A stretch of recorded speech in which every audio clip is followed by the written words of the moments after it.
You're listening to the Chartographers.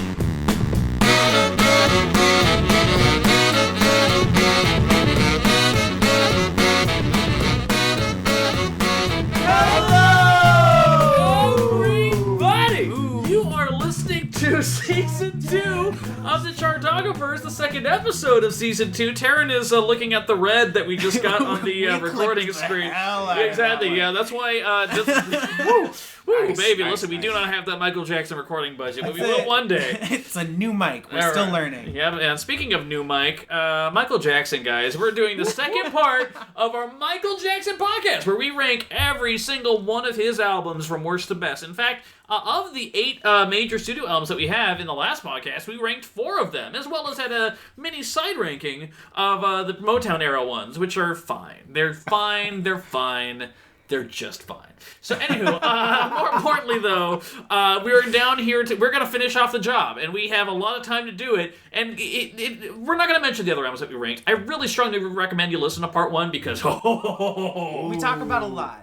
We don't just cover albums. We get a lot of context. Oh my god, yeah. So it is. And up until the fist fight, it was very friendly. I know too, it was very Beta related. It was very stylized, a lot of dancing. I had my red leather jacket on with some fucking zippers on there. I look so cool right now. I didn't appreciate when you pulled out the switchblade, but listen, all guests must go through initiation. That is well known, and it just reminds me of my childhood. So, guys, we're down to 4 Michael Jackson albums, our top 4. We're not mentioning the other ones, but what are the top 4 Michael Jackson albums by our estimation? I'm glad you asked, Bubbles. So, guys, listen, we have 1979's technical debut, Off the Wall. We have 1982's Thriller. Have you heard of this? 1987's Bad, and 1991's Dangerous. So we are going to go ahead and rank them. Who are the people ranking them? It's me, Evan Sadi, the host of this podcast. It's Taran O'Reilly, the co-host and co-creator of this podcast. Yeah, it is. It's Will Hodge, our special guest from NoiseTrade. Greetings and salutations.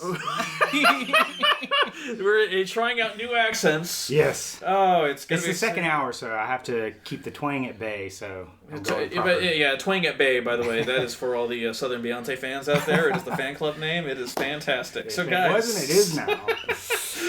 So, guys, listen, I'm so excited about our season 2. We're really psyched about it because now, we this get is the good stuff. This is the good stuff. We can easily spend 15 minutes talking about each of these. Exactly. That is not a problem. So, listen, Off the Wall, Thriller, Bad, Dangerous, top 4. We're ranking them worst to best. I would argue, before we do anything, I would argue that it's pretty obvious what number 4 is. I would too. I'm tossing it out there. I want to see Will Hodge, without us naming anything, if he's on the same page. Okay. All right, so Will? I don't know if we're on the same page. Oh my god! Okay, because here's the other thing. On the last podcast, I felt like Taran and I we had a lot of similar opinions on here, but at this point, I don't know what's going to happen, and so I'm excited. So Will Hodge, special guest Will Hodge, NoiseTrade, Rolling Stone, all the good places. What would you nominate for number 4? Okay. We're talking musicality, right? Okay? Not just culture and everything like that. Yeah. Number 4.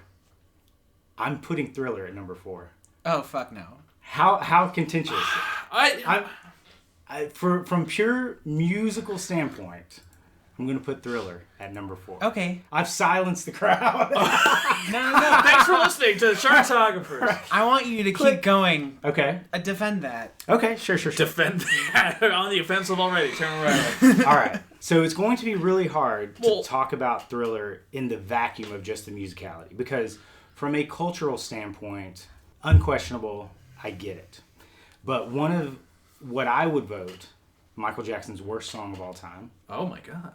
I put on Thriller. The song that I literally... Okay. Oh, okay. No.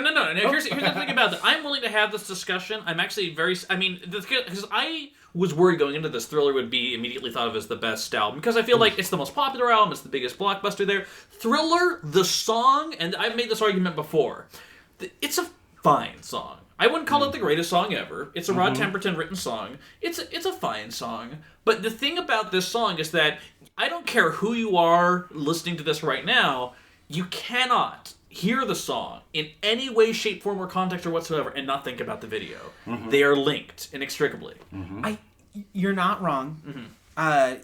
even Price, having not seen the video in a couple years, you know, I've seen it enough. Yeah. I still like when this song comes on, I can't help but have flashes of it. Right. I would posit in Thriller's defense that I do think it's pretty great. It's not the best of his upper echelon, but I do think it deserves to be there. Yeah. And I think that especially after the weirdly weak opening of obviously Want to Be Starting Something is well, I was about to say, like, no. Right. Fuck, But dude, after that, really? but after that, he goes "Baby Be Mine," which is perfectly fine, and "The Girl Is Mine," which the is like, doggone girl is mine. "The Doggone Girl Is Mine," Doggone which is like after "The Girl Is Mine" finishes, and then Thriller's starting. You're like, oh, thank God, okay. Yeah. So Now we got something. But here's the I don't deal: believe "The Girl it." Is Mine" Yeah. is such my a God. parking brake. That is my vote for worst Michael Jackson song Wow. of You- all time. And I'm not even being you hyperbolic. might not. Wouldn't necessarily, because listen, here, okay, let's just shut the fuck up, everyone. Here's what Evan's going to say about this. Going into this week, I mean, we all know Michael Jackson is good. You know, he's an iconic artist. He's one of the biggest pop stars of all time. But the thing is, in really doing the deep dive into going into Research Week, is the fact that he has a much higher hit-miss ratio than I remember. Yeah. Than you think of. Yeah. He's like a home run hitter in baseball in the sense of like most people that like crush it don't also get like singles and doubles and all that. It's like I'm gonna strike out or I'm gonna crush it at 550 feet, and that will be the only sports I talk. But it's one of those things where you're like, yeah, it's very much like I go big, or when I fail, it's like right. And he has a lot of just sappy, shitty, like poorly written songs. Yeah, well, and I think honestly that is a symptom of his upbringing in Motown. The ballads aren't why you're there for the most part, and he said from a very young age his favorite things to sing were the ballads, and that from a vocalist standpoint, from Makes like sense. an artistic, like from a technical standpoint, they're probably the most fun to sing. He can do the most, he can convey the most emotion as far as like dynamics, and he does a lot of like classic Broadway style vocalizing as far as like the sforzandos and like the dynamics and a lot of like adding extra vibrato. But yeah, like throughout his whole career, the ballads are like always the lowlights. Yeah. With like 2 exceptions. Yeah. I think if you also count, if you look at the gaps between albums, I think the gap from Off the Wall to Thriller is almost a smaller artistic gap than what we see from Thriller to Bad and Bad to right. Dangerous. But Totally. Here's the only other thing. Because the thing is that like I'm not saying that Thriller's number 4. I'm not saying that. But here's the one thing I will see is that the thing is that we can be really cynical and we can be really hammer this album hard for the fact that it's imperfect and there's some really sappy shit on here. But you got to keep in mind, why is it the greatest selling album of all time? It's not just because it was designed to be a popular album. It's because there is quite literally something for everyone. It's not that Michael does a rock song with Beat It. It's that he got fucking Eddie Van Halen to do a guitar solo on it. To do that, where it's just like, wow, maybe Michael Jackson's kind of badass. It's not just that Thriller's on there. It's that there are kids that are watching music videos for the first time and just like, oh my god, the zombies are dancing. And he's got that argument. And then he's got The Girl Is Mine, sappy-ass ballad shit that plays really well on the adult contemporary radio. There are people who really loved Paul McCartney and what he was doing at that time, and although he didn't write this song, it was clearly written with him in mind. Right, exactly. Yeah. So, and then he's got the hard dance of Want to Be Starting Something to show, like, guys, I still got my edge. Oh my I gosh, got that on so there. good. And honestly, to me, for the one thing it's surprising for me is that over time, human nature is just Totally. grown. Beautiful, Exactly. dude. Totally, Oh my gosh. I will defend absolutely. that song to the death, That's where I say, like, with 2 exceptions, human nature has, that flawless perfection. That song is so good. and it's especially funny because Flawless rendition, myself. I was listening. That was to, not Michael Jackson back in the day, you guys. Again, just We like did not the first play tape episode, just now. That Right. was Evan again. Yeah. Just like I was listening to a couple of the B-sides from Thriller, and there was another ballad that had the same chord structure as Human Nature, to the extent that I thought it was like an alternate take for the first 30 seconds, and I was like, oh no, this is just a different shitty song. Right. Like it's built on the foundation of what could be a very typical ballad, even like instrumentation and all. Was it? Are you talking about Carousel, the song that was on the? No, I don't think that's. Okay. Lost my. Yeah, that's actually a good song. I think I missed that one. I would put Carousel on the album other than and take the lady Girl in Is Mine. my life. Yeah. No, the girl. I'm telling you, I'll go round and round. This song is so bad. It is so bad. And you have two of the greatest musicians like of all time. Yeah. And I remember like thinking like, how do these guys come together and make this song? And you're like, okay, maybe just two great tastes don't always taste great together. But the very next year, you have Say, Say, Say, which you're like, how does Say, Say, Say end up on a McCartney album and The Girl Is Mine end up on a Michael Jackson album? Because he's a fucking sentimentalist. Like that, Yeah. like Say, Say, Say is a fantastic song. If you swap those out, I'd bump Thriller to the list right now. It's a strong word. Oh my God, Will Hodge has been beaten up on all sides. I'm telling you, yeah. It's nice. Oh, I'm telling you, if you go to a skating rink right now and put Say, Say, Say on, no one's at the nacho stand. Thriller is the number one skating rink album of all time. The thing is, I would totally skate if Say, Say, Say came on. Right. But if The Girl Is Mine is on, that's when the bag goes The over doggone head, Girl and Is you're- Mine. right, Exactly. that's Yeah. when you go pee. Oh. Yeah. All right. So that being said, Yeah. this is the one thing I would say about this album is that I would argue it is not his most musically adventurous album. No, it is not. But I will say it is. I wouldn't necessarily say in a shrewd marketing way it's his most multi-quadrant. It's his most. I would argue that like it's his most accessible album. It's the most easily to get into album because with Dangerous, we talk about, and I use the same example of Eminem's Marshall Mathers LP and then Encore afterwards. Creating the controversy is always more fascinating than commenting on it. And Dangerous, and especially his story, kind of gets into that a little bit, where it's just like they're talking about like every once in a while you can have a Scream, you can have a They Don't Care About Us, that kind of like steps on that other stuff. But then when he starts getting into tabloid news and all this other fucking shit that he has on their privacy, it's terrible. It's dog shit. But like in the moment though, he's creating the moments. He's creating. He has to put a disclaimer in front of the Thriller video because Christians are upset over potential satanic, involvement. His in it Jehovah's because, Witness background. Yeah. Yes, exactly. Yeah. So which he had to. I mean that whole fucking bullshit Thanks, there. Mom. So I would accept that argument, or the fact that Thriller is celebrated widely as one of the best-selling album of all time, the biggest, most Grammy-winning, whatever thingamahoo of all time. It is the most accessible, but I would agree with you. I would say it might be the least adventurous. Yeah, culturally, I will give it all the respect in the world. And if we were talking about it, and his apart songwriting, from just musicality, I would definitely. Bump and his it. songwriting declined over time. But even on those later albums, even on Invincible, he's at least trying shit. And I would say, and obviously this ranking is always totally arbitrary. 100% arbitrary. But I would say Definitive, that but arbitrary. I do take cultural significance into account a little bit. Musicality is absolutely number one. Yeah. But I just with Thriller, you have like Billie Jean. 7 of the most iconic songs of all time. Absolutely. And yeah. so I just. But you also have. But you also have the doggone girl. No, I get it. I fucking get it. Okay, but like that's the thing is like before we were doing Research Week, I would have said that I have like 2 songs I love on Thriller, and after Research Week, I would say I have 7. So let me ask you guys this, and I know maybe you guys don't always get into like how old you are when an album came out, or like how old you were when When came you to lost the your album or virginity anything. to Doggone Girl Is Mine, yeah. I'm things hoping like that. next year. Yeah. Fingers crossed. But I don't believe it. But there is okay. So I was born in '80.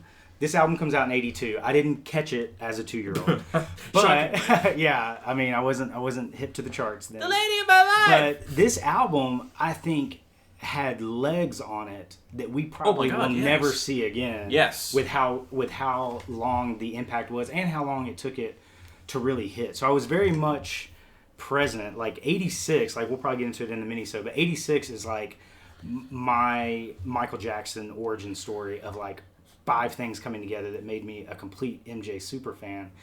But in coming to like trying to rank them and really looking at the musicality of things, I've tried to strip away the nostalgia part or the cultural part, which I think maybe I am going too far in that.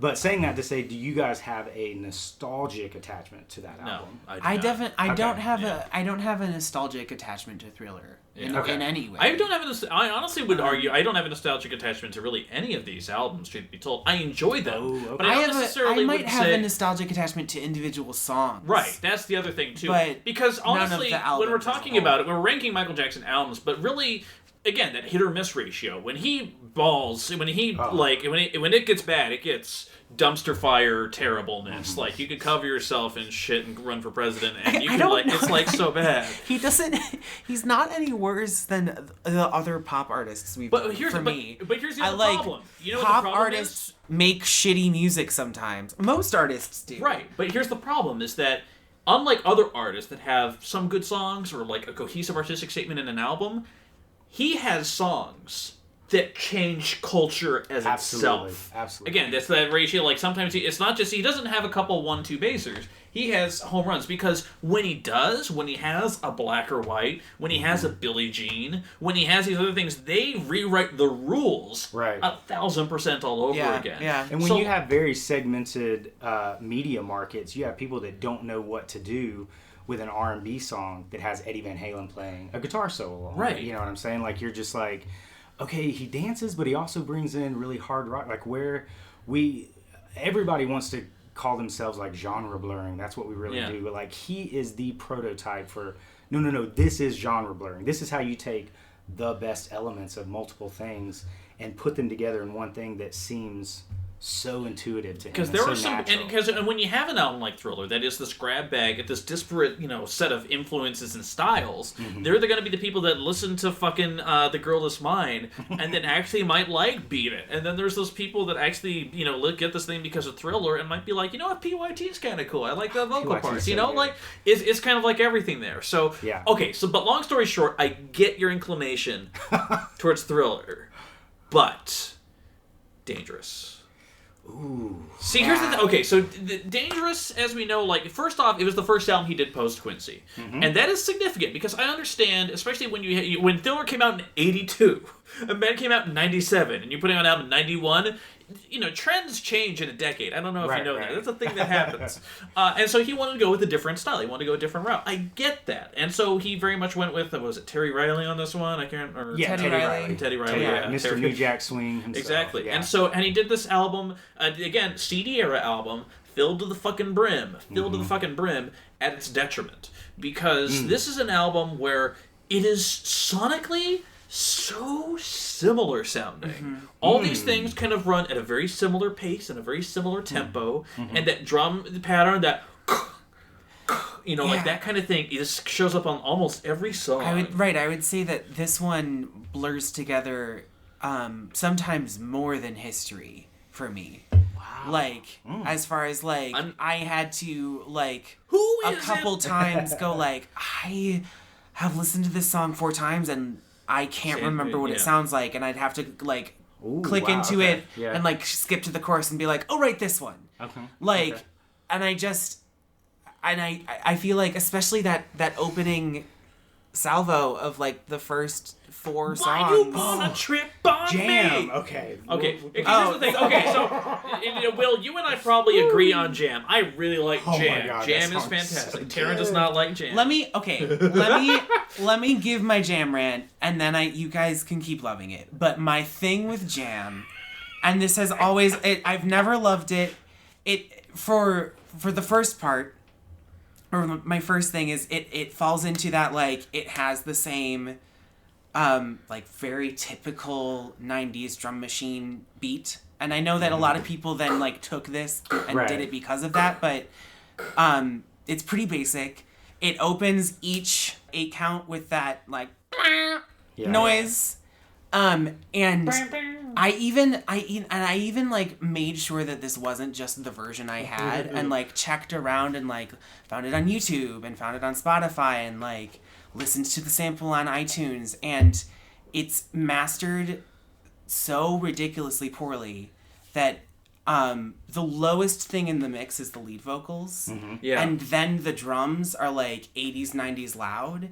And then the orchestra hit at the top of every 8 count is like even like no on low top end of that. Yeah. to And like there's this entire album. And there's no bass happening. And so if I have my volume where I want it to be to like hear the drums and vocals, the orchestra hit hurts my ears. And if I turn it down, then it like I can't understand what he's saying. Like, and so on that, for me, it's kind of unforgivable. Like, you don't have that on earlier albums because you had a master artist like Quincy, and I feel like I don't know if he was just like I don't know why even like you that would synth tom do sound that. on In the Closet, even that low sound, that boom, boom, boom, boom, boom, even that's kind of high in the mix ultimately. Yeah. Like, it's just kind of... Well, I think so. So if we talk about Please. musicality connected with culturally, so not just with Thriller, I was trying to think about it Just on outside pure- of the culture yeah, right. because that's so embedded in it. And I get that. But okay, so 91. This is the first Michael Jackson album that I'm like know about in advance outside of Turtles music. Can be to buy excited it, about you it. know what I'm Right, saying? yeah. So, and you also have Michael at that time. You think about everybody always like, yeah, Thriller's biggest album, blah blah blah blah. That's his, for all intents and purposes, second album out the gate, and he's got to top that with Bad. And in my opinion, we'll get into it. In my opinion, he does top it with Bad.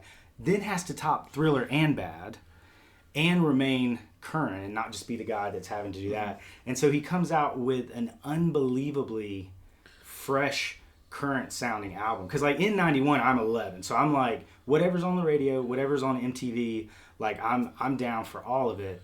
But like this album was overtaken by Nevermind on the charts at number 1. You know what I'm saying? So you're like, this is right that is before the cultural cusp. dethroning moment. Right, yeah, like this is right yeah. up to the cusp of like, oh, the 90s are going to be different. But like, you take a song like Jam, you got Teddy Riley producing it. You have the video come out where he's playing basketball with Michael Jackson. Michael Jordan. Michael Jordan. Yeah. I'm sorry, Michael Jordan was playing with Michael Jackson. yeah, exactly. Michael Jackson. MJ versus MJ. Exactly. So he's playing basketball. They're dancing at the end. Criss Cross is in the video. Heavy D's got a rap on it. And It's Shaq very didn't much- show up till the next album. Hallelujah. Let's be real. Yeah. So it's very guy much from like Shazam. he was able to not just be current, but also continue pushing, because he's like, I've done 3 with Quincy. Like, people know, I know what I can do as an artist with Quincy. I'm going to keep pushing. And in my opinion, for that time frame, was very fresh and is actually still pretty... Like, you can put on Jam right now. I mean, I'll enjoy Taran well, but that's its own thing. But here's the thing, though.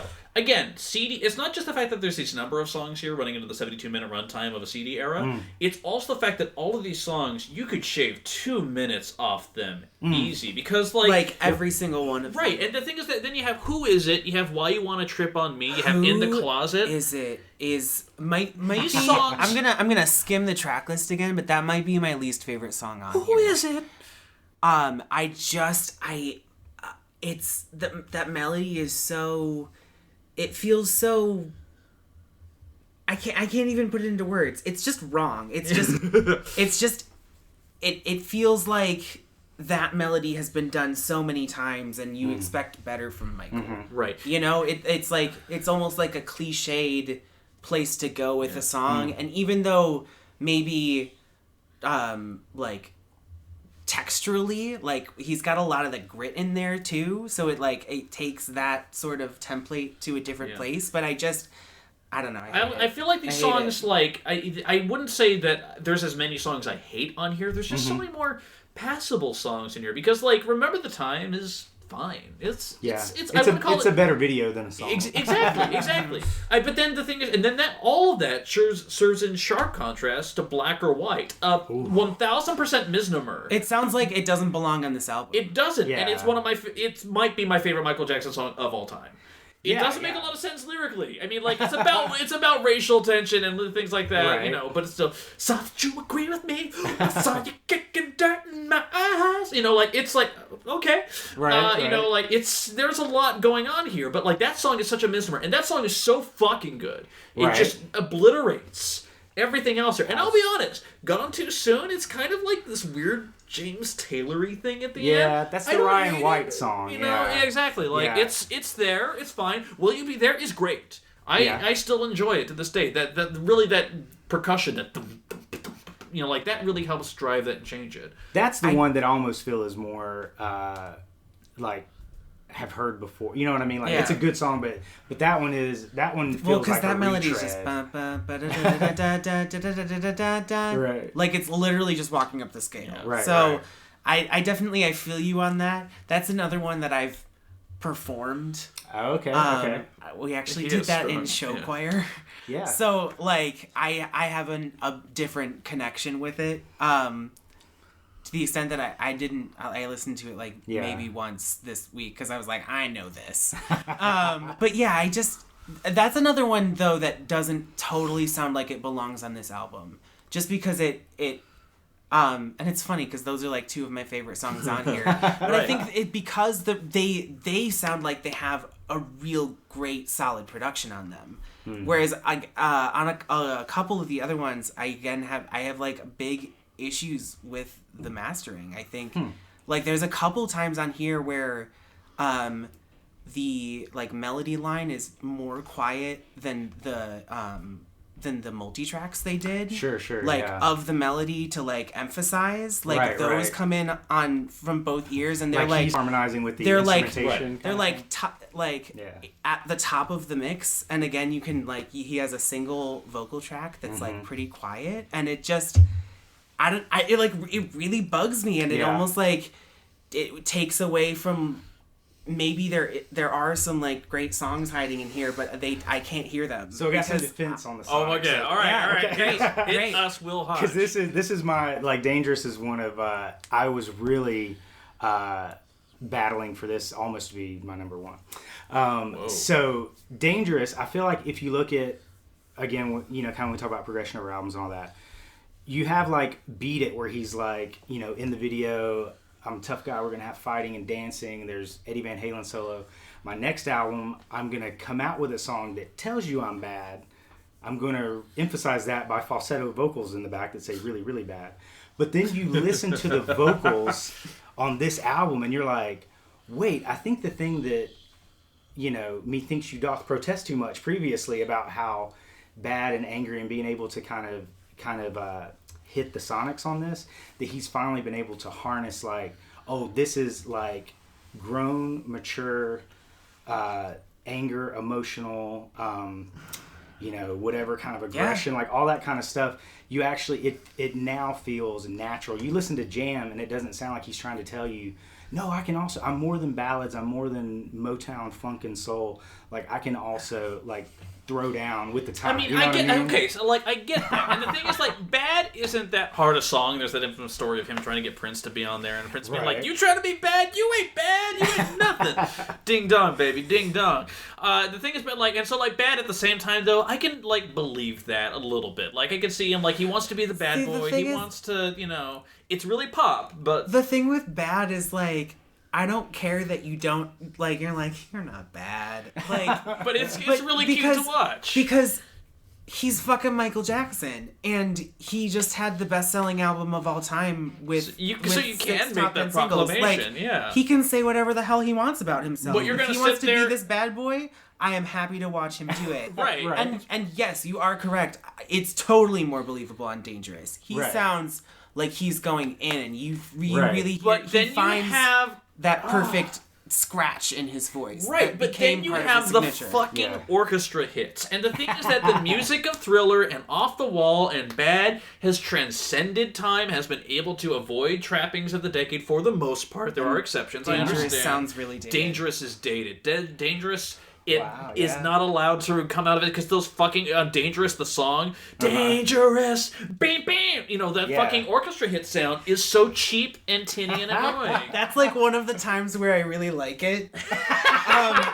Yes. is on the song Dangerous. Why'd you go? What's that in the back, Taran?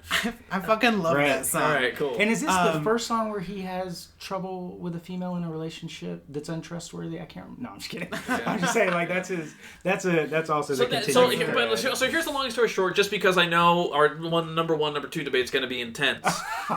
Here's what I'm going to say. I understand where you're coming from. I really think the hit or miss ratio between these two albums is pretty... Dangerous suffers from being 14 tracks. And the rest of them are so much more concise. But I will say, if we put Dangerous at number 4, I'm also willing to go ahead and join you, Will, and put Thriller at number 3. I'm gonna need a second. All right, Taran's gonna need a second to get over this, to figure this out. If you need me to defend Dangerous anymore, let me. Okay. By the way, listeners at home, do you need someone to defend Dangerous on your Michael Jackson podcast? Will Hodge. Call him at 216-95. Yeah. No, I mean, yeah, it's. I'm gonna cut this pause. Right. That's good. Cut this. Yeah, no, I think...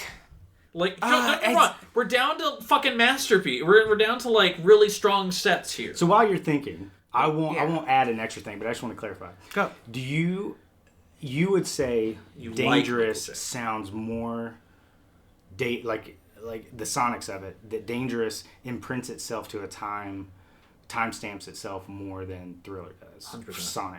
Yeah. Okay. Yeah, definitely. I mean, only because the thing is, throughout, like, since Thriller came out through today, I hear production that sounds like it could be on Thriller.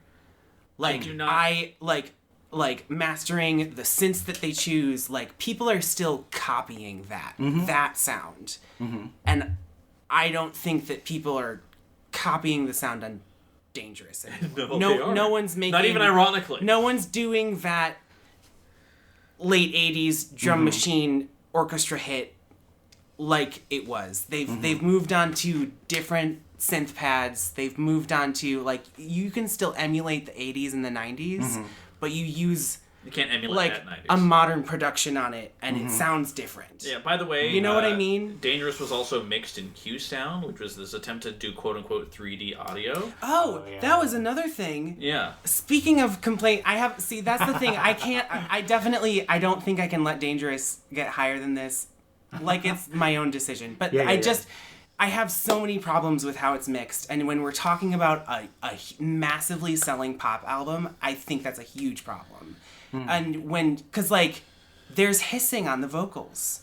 There's, like, bad compression. Well, on a lot of the vocals even on like, this album. Remember Dangerous, the song, when the version I gave you? Right, the version he gave me was skipping. Like, it started skipping, like, 3 minutes in. You didn't miss much. And so, like, right, obviously you've heard what the song sounds like by then. But I bought a new version on iTunes, and it was better as far as audio quality, but there was still hissing on it. Like, on the, like, I mastered for iTunes version of this album, like, there are, like, noticeable audio problems. I do think the abrasiveness is intentional. I do think it's intentional, and I won't assign that to the vocals, because you may very well be correct on the vocals that was just more like a mistake in the audio quality. Or like, but just the technology they decided to use. Right. I do think the abrasiveness, though, is once again a step of challenging himself to move from, because everything Michael Jackson did, because he was so high, especially at this point, everything is like love him with no faults or hate him with no respect. You know what I'm saying? There's not a lot of people in the middle. Yeah. So he's trying to be like, you have Off the Wall, you have Thriller. If you want that, listen to it. This current, like, abrasive, angsty, like, moving into the 90s, even though I'm not saying, like, he predicted that, you know, like, grunge and alternative was going to be big, but I'm saying, like, even more of the guitar sounds being more abrasive and all that. I think he's challenging himself to be like, oh yeah, everybody thinks I'm a smooth balladeer that even, you know, that R&B laced, all that kind of stuff. I think he is pushing himself and challenging himself into a into a bigger step that actually does end up with some Right. really, really great songs. But Dangerous has healed the world on it. I'm sorry. That's just a part. That's just a fact. That's a statement. So, And that song does not make it a better place. I'm telling you. What's your number one Complaint about this complaint that with it Heal the World? exists? Yeah, All right. With Heal the World? Yeah, with Heal the World. The thing is that it is I'm not defending it. I just want to know. Oh no, it's the sappiest shit. Like the thing is that because also that melody is just so annoying and cloying. Because he can be sentimental and sappy, but here, heal the world, make it a better place, and that fucking like this is little something. children dressed. Like I honestly, this it's more like indoctrination. Okay, baby. I do care enough for the living. I do. Okay, so but yeah, that's Okay. my thing. I've had enough time to Taran the Disciple. I'm sorry. I know that. I was just thinking like if I needed to defend it anymore. But I had enough time to like look at the other two albums that are left. I can agree if we put Dangerous at 4, we can put Thriller at 3. Can we do that? Yeah. All right. Oh yeah, I'm to and just Because I do also think that we've talked about them for 36 minutes and we can move on. Yeah. And at the end of the day, I will put Thriller on any day of the week. Yeah, I clean the house yeah. to it all the time as long as I can skip Paul McCartney.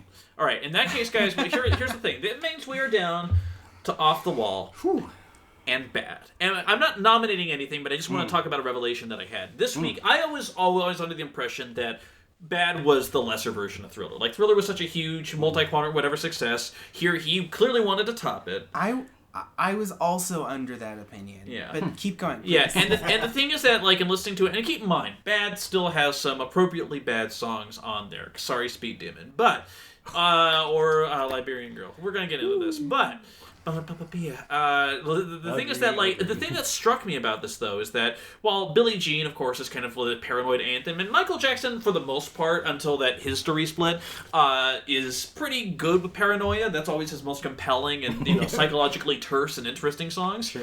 The back half of Bad is so fascinating.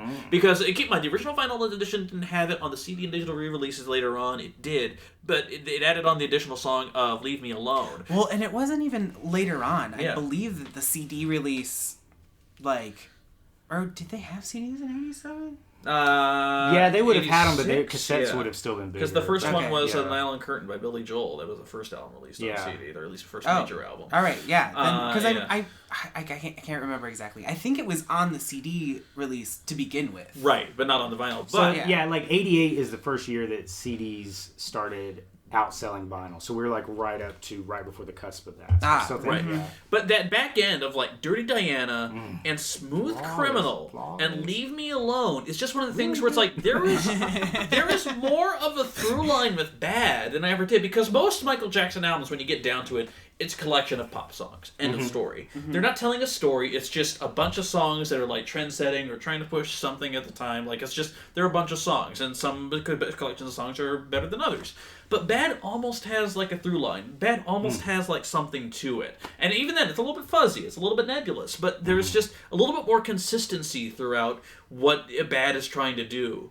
In terms of like, I am bad. I'm a badass. I'm a speed demon. Like all these other things. How many different ways can I be bad? Right. And then they end with the Paranoia, which kind of actually weirdly grounds some of it before. Like, it kind of like adds like this gravitas to it. So that was just a surprise. I just never had heard it in that exact light before. So it was really fascinating to listen to it with modern ears. Well, and especially because Bad has what I have said is my favorite Michael Jackson song for many years, The Way You Make Me Feel. Oh, so good. Like, just... Yes. And that's... I feel like that is the peak of his...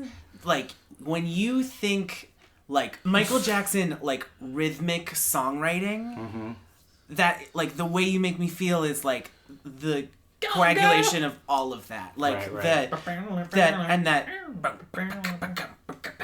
Like, it's like just a like... shuffle. It's like a it's gallop. got that whole... Yeah. Like, that syncopation and all of that subdivision that he loves using, like, all the time, and everything he writes is, like, it hits the hardest and, like, just punches you right in the face in this track. And then it also has, like, I love it, too, because it has its pop song, and then it's as long as a song on Dangerous, but it uses the hell out of its last 2 minutes. It goes into a whole, almost like a secondary chorus. Like, he repeats some melodic lines and the horns come in, and like the backing vocals like keep the hook going while he does his own thing, and it's just like, it's just, I think what you guys perfect. have just exemplified, and even more if this were a video podcast, both of those, what you guys just went into, you could not talk about it, A, without singing it, or B, without moving in your chairs. You know what I'm saying? Right. And that's the first time that this has happened. And so,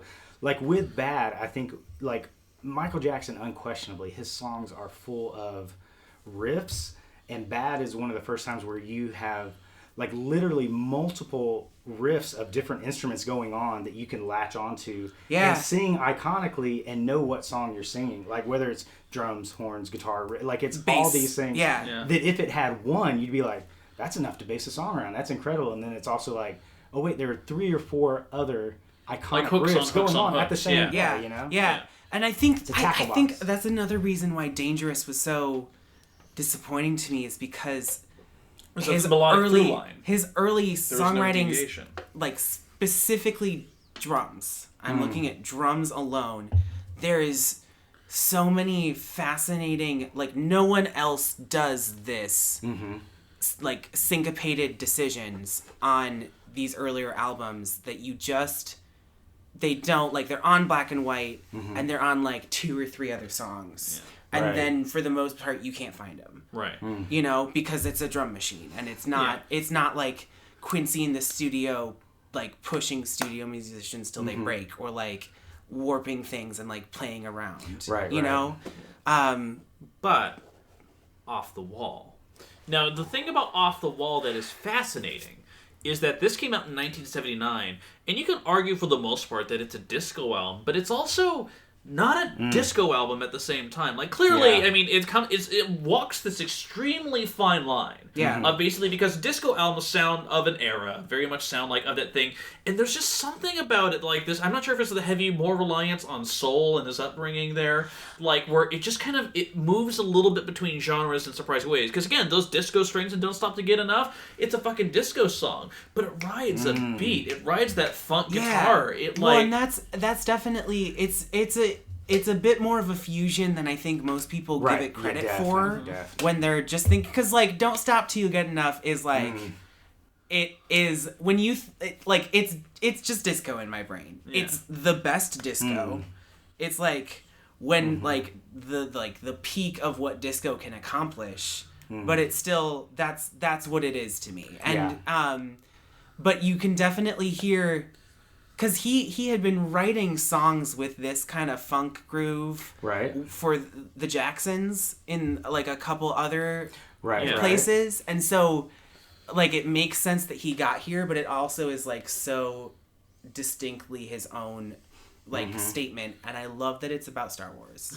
Right? Exactly. I mean, that's one of the greatest things. It's all about the power. The force. The force is real strong. And also, you want to talk about intros of just this quiet, like, you're listening in, like, what are you saying? Well, and even in the video, it's like a close up on his face, and he's literally like, his lips are muttering. And it's all about the power. And then, oh, and then it just launches. You know, like, this whole thing. So it's this explosion. Time, but then, like, but one of my favorite all-time musical moments is Off the Wall with "Rock with You," which I think that's my favorite song on here. Is "Rock with You." Oh, but say what you were gonna say. No, it's just that pre-chorus. Spread that beat of love. The hi-hat. Yeah, exactly. And then there's that boom, boom, like this little break, this perfect little breath of air right before it gets to the chorus. But I also love that it's like, I'm gonna rock with you, clap all night. Yeah. And that's the thing though, like, I would say between Bad and Off the Wall, neither of these albums are perfect. They have lesser songs on there. Girlfriend. I love Girlfriend. But it is definitely, it'll give you diabetes if you listen twice in a row. But it's so saccharine, but it is also, like, really, really... I feel like that Off the Wall is one of the great ways of talking about how perfect he is about tempo, about just a shade slower or faster would make some of those songs either too abrasive to catch or too slow to be like next. Well, you know what I mean? Like he nails that sweet spot so perfect. That's absolutely true. And I feel very strongly that at least this early on was Quincy. Because when you see in the Off the Wall documentary that we had on when you got here, they show clips of like the Jacksons live band doing that with him in like the 1980 tour, right. and it is breakneck speed. Like all of the songs that they cut to from here, they're all from the side A, right. and so they're all like new disco, like floor pounders, right, and so right. when they have that live energy and they've already been playing for 20 minutes and they're amped up, they just fucking book it, and it really is kind of distracting. Yeah, because it loses the part that you're still like, it's a good song, but it loses like literally the groove that makes it what it is, like the magic, that spark. And even more than that, though, how we talk about how bad and to a lesser degree Thriller, but there's still like these narratives. He wants to make the biggest albums of all time. He's just kind of pushing, and now he's starting to comment on himself and his own personality. Off the Wall is just pure. It's just like, what is it? 10 pop songs is what it is, straight through. There's no pretense. There's no anything else like there. Even on a fucking sappy ass ballad like She's Out of My Life, I gotta say, this was when you got the Off the Wall re-release and we watched that documentary. I did get pretty into this album, but I really got into Side A, because that's like, when you look at in the LP era, day and night, like Side A and B were very distinct identities. Like at Prince 1999, all dance songs are the first song, then there's weird ass shit on the B-side. And this is like, of albums where I've bothered to pay attention to that demarcation, this is like one of the best Side A's of all time. Oh, unquestionably. Like, it's just bam, bam, bam. Like, there's not a weak track on there. And so I kind of wrote off Side B. But even Side B, like, really grew on me this week. Yeah. Like, I agree. Girlfriend's a sappy-ass Paul McCartney song, but there's some charm to it. I can't find what the difference is, but, like, I can listen to Girlfriend all day long, back and forth, and can't get through The Girl Is Mine. Yeah, no. I think there's a thing. There's like, it's like he goes from like sentimental to sappy. That's because Girlfriend, it's literally, I think it's the vocal delivery. Because Girlfriend, he sings it like he's like, there's sass in it. He's he's elbowing you, like there's totally some sass and there's teasing, and he sounds like so happy. Right. But whereas when you go to The Girl Is Mine, the doggone girl, they're singing it like Karen Carpenter. They are singing it like it is the most goddamn earnest thing. Right. Yeah. And that is the difference. And I feel like the girl's gonna hear it and say neither. Actually, you know what I mean? Like, that she's like, this song is not winning me over. Is one of the zombies from the Thriller video freak? Vincent Price, hello. I do think it's interesting with Off the Wall. It's that's another one of the albums where it's impossible to talk about it outside of him still making records with his brothers as well, because you have like, this is right after they broke out on their own, started writing after their Gamble and Huff stint post Motown. Like they moved to from Motown and make like 3 albums together. Then Off the Wall comes out, and then they make another album together. Right, because he actually exactly. He never actually did if I'm not mistaken, never did a formal tour for Off the Wall. He just went ahead and joined the Victory Tour for the Jacksons and just had like solo songs. Right, which can you imagine that tour, like, to be in that audience would be unbelievable. You're like, wait, the best Jackson songs and Off the Wall at the same time. Even in Off the Wall documentary, the Spike Lee thing, which by the way is fantastic, and I highly recommend everyone see it. Yeah, seriously. It opens with him on stage, just like, I don't want to do the old stuff anymore. The choreography's old. It's all old. It's old songs, and it's like other people just like, do you want to do ABC? I want you to. No, it's all old. Right. But I'll do it because I love you. Yeah. In '79, he's talking about having old material, and you're like, dude, you have no idea what is ahead of you. It was 10 years old by that point. Yeah. And by '79, ABC had come out 10 years. So that being said, Liberian Girl. I just can't stop loving you. Liberian Girl is just like fine. And like same with I just can't stop loving you. Like they're not they're not The his live worst version of that ballads. is better than the album version. Like the Sheryl Crow, You think when it's- he was you think it's better? That was complete Oh my. sarcasm. Okay. Whoa, dude. No, Woo. that's complete Because like, whoa, Yeah. Oh, that was kind of rough. I've never. Yeah, I think you gotta I've look in never the gotten too mirror wide-eyed. and change your ways. Is what you gotta do. So sorry. okay, so here's my suggestion. Then we've been talking about both of these albums in equal tandem. Mm-hmm. I'll be 1,000% honest. I could be swayed either way on this. So what Will Hodge, special guest Will Hodge, if you had your druthers between these two, number one, number two, or All right. let's put it this way, what would you put at number two? All things considered, Uh-huh. all things considered, I put Bad at number two. And this is musicality, culturally, the steps. I put Bad at number two. Taran O'Reilly. I was gonna say Off the Wall, Oh. which is so funny because earlier you were like, I'm bad at. Oh no, you said you were gonna put Dangerous in. Yeah, I really, there's Yeah, a you're part of wrong me about that. That's fine. Yeah, I'll take it. No, because I would put Off the Wall at number two just because it has such a distinct A-side, B-side feel. Mm-hmm. And just, like, it has, while it doesn't have anything, like, bad on it, really, it does have some, like, disposable things, like I Can't Help It, or It's the Falling in Love. Like, It's the Falling in Love is, like, pretty It's damn time saccharine. I like Yeah. the Falling. It's a in good Love. song. I'll give you its timestamp, but it is a good. I know exactly. Um, Yeah, like and it. Burn This Disco Out. Is And just just yeah. I really dig, like I said, The Way You Make Me Feel is my favorite Michael Jackson song. Especially listening to it this week, I think Bad is fucking great. Like, is it totally believable? No, but it's a really fun pop song. Yeah. And I think that we were gonna talk about Man in the Mirror. I'm looking at the I just wanted to talk about Man in the Mirror because I think it's fascinating how it has become his most famous song.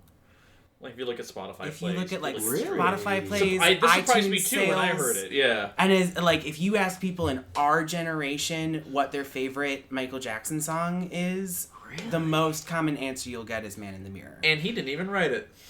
Please don't tell me Chris Brown had anything to do with that when he covered it. Oh, What? no. No. That's what I'm asking. Is that this is not getting some sort of bump from No, somebody else? I honestly think it joined the echelon of like those omnipresent oldies hits of stadium rock.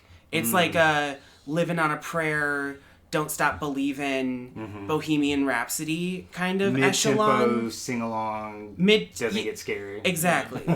Yeah. Okay. And so it just like because like Don't Stop Believin' was kind of similar. Like Yeah, they like, were it like was never like a pretty huge big hit. hits. Right. You know, yeah. like top 10. Moderately good hits. Yeah, like, especially for everybody in the knows AOR them. era. Yeah. Yeah. Right. You know, like Man in the Mirror I think made it to number 6. Like it was a moderate success. Yeah.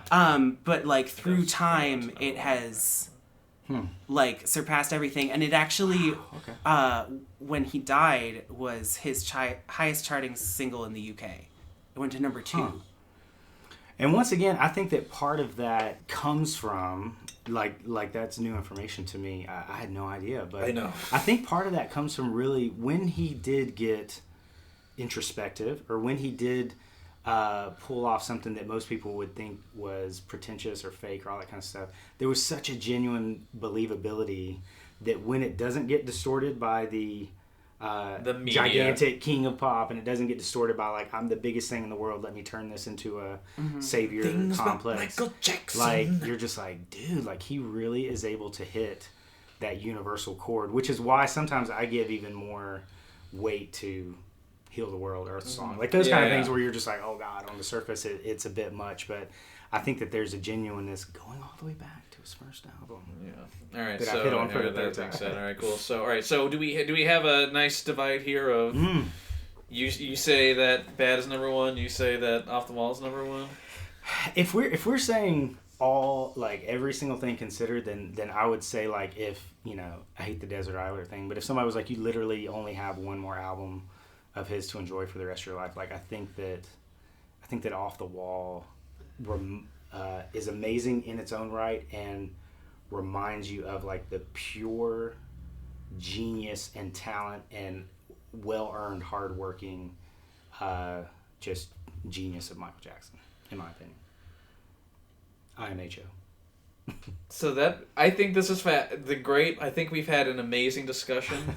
Taran is making a sad face. No, I'm making like that's a fair point face. Yeah, because here's the thing. Yeah, I do agree that like as a cohesive artistic statement, Off the Wall might be a little stronger. Yeah. Like you don't have moments on Off the Wall where you're like, ugh, skip this. And you do maybe have those moments on Bad.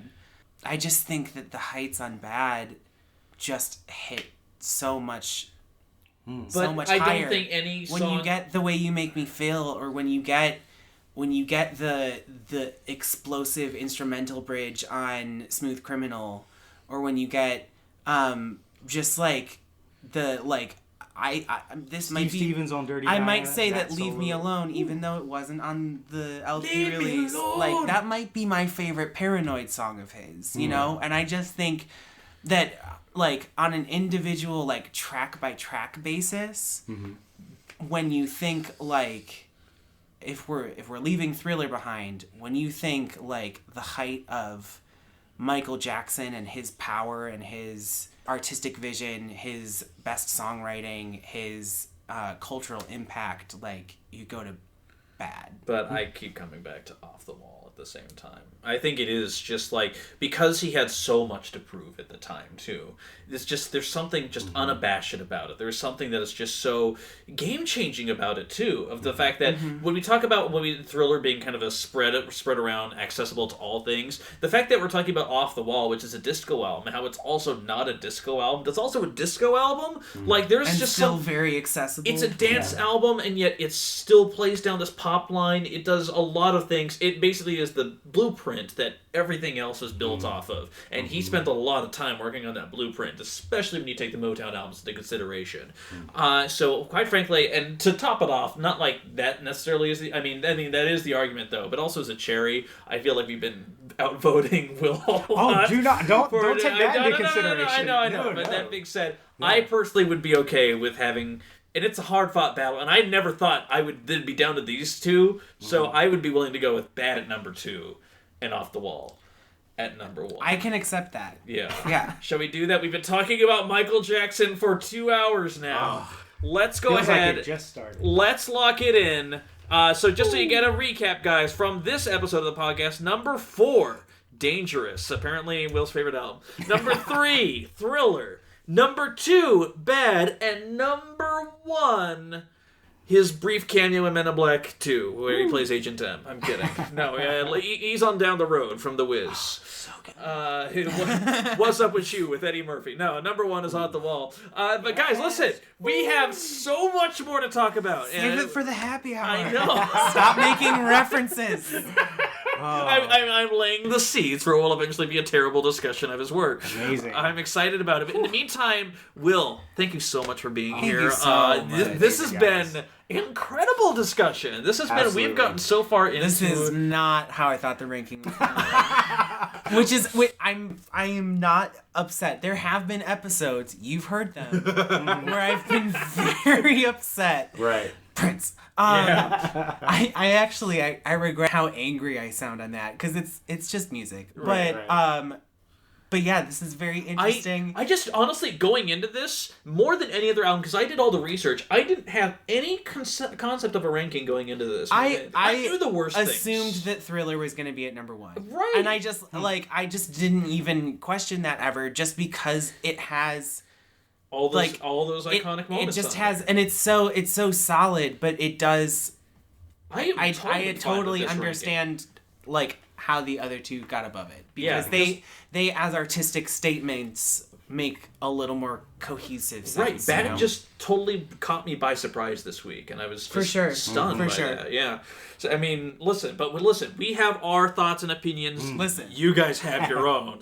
Please go jump in the comments. Let us know how good or bad we did. We did good. Don't get us wrong. We did good. Let us know what you want to see on History Book 2. Exactly. Please shut up. Let's, if you would please go ahead, like us on Facebook, rate us on iTunes, favorite us on Stitcher, do all the different things. In the meantime, guys, we have a happy hour minisode coming up, and trust me, we've been drinking for it. We're gonna talk about the worst Michael Jackson song, and I would argue the worst video because I have thoughts on that too. So much more. Get into it. In the meantime, guys, keep on listening. You know the movie. Have a good one. Bye.